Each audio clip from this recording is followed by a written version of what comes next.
She didn't look like a woman who had done something wrong. That was the first thing I noticed about Nadine. She looked like a woman who had done something necessary. There's a difference. Most people can't see it. I've been telling stories long enough that I can. This is one of those stories. My name is Marcus. I don't usually put myself in the story, but this one asked for a witness, so here I am.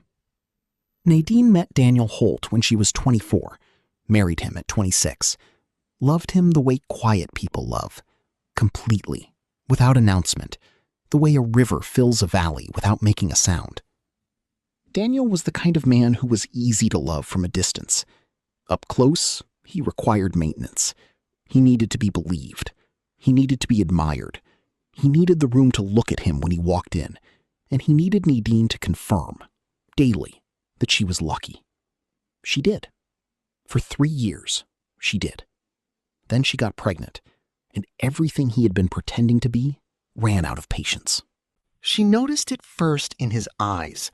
The moment she showed him the test, he smiled, but his eyes moved left, just slightly, just for a second, like a man doing arithmetic on something she wasn't supposed to know about. She told herself she was imagining it. She was not imagining it. By her 5th month, Daniel was a different man entirely. He came home late and left early. His phone was always face down, always on silent, always just out of reach. He spoke to her in the measured tone of someone managing a situation rather than living a life. She watched him. She waited. The truth came on a Tuesday night while he slept. His phone lit up on the nightstand. She didn't mean to look. Then she did. A woman named Cassandra. 2 years of messages. Hotels. Dinners. A weekend in Charleston while Nadine sat home alone, 7 months pregnant, eating cereal for dinner and convincing herself everything was fine. She scrolled to the most recent exchange. "I can't wait until you're finally free of her," Cassandra had written. Daniel's reply was short and without feeling. "Soon. Once the baby's here, I'll have leverage. Courts love giving fathers custody when mothers are unstable." Nadine read the word unstable 3 times. She put the phone down. She walked to the kitchen. She ran the tap until the water went cold, filled a glass, and drank it slowly. She did not cry. Not then. She had work to do. This is the part people get wrong about Nadine. They hear that she took the baby and ran, and they make a judgment.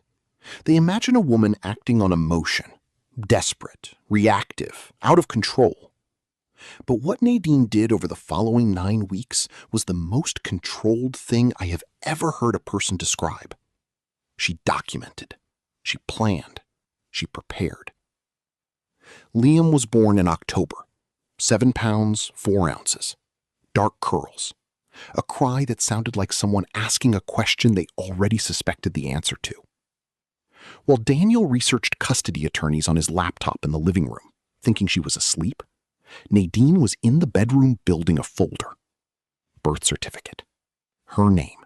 First. Notarized copies of every document that established Liam as hers. A cashier's check assembled $20 at a time from cashback receipts over 6 quiet weeks. She moved without urgency. She moved without panic.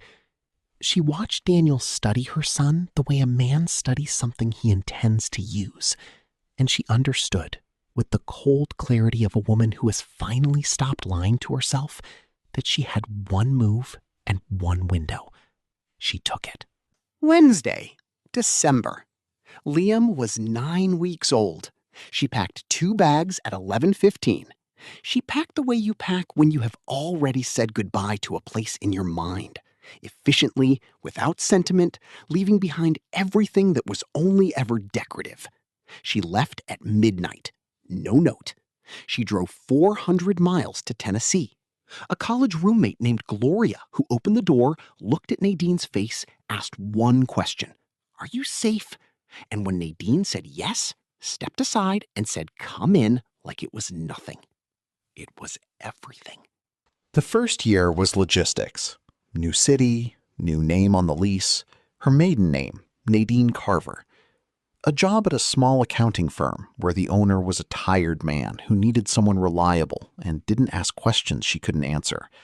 A one-bedroom apartment, a second-hand crib in the corner. The second year was fear. Daniel had filed reports, a missing persons complaint, a custody case with a lawyer whose letterhead arrived in a forwarded stack from Gloria, who held them for 3 weeks before deciding Nadine needed to know. But Daniel had no thread to pull, no credit card trail, no social media, no mutual friends she'd trusted with her location. She was a woman who had become very small on purpose, and the silence held.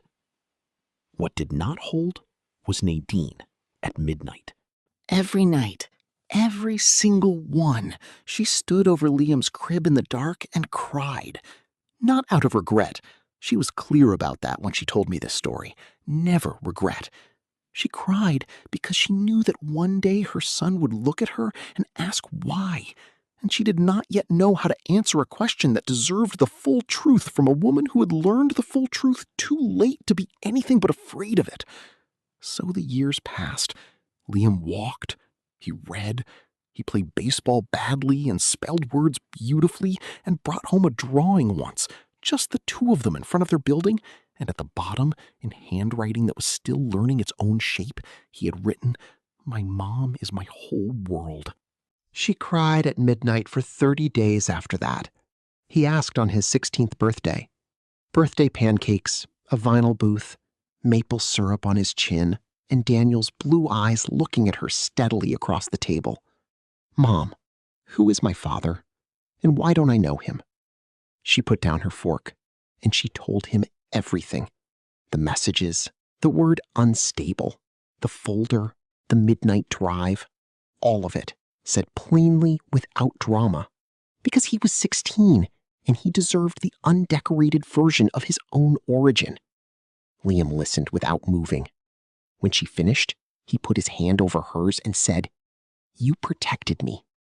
She said, "I stole you from your own father." He said, "You saved me from a man who saw me as leverage."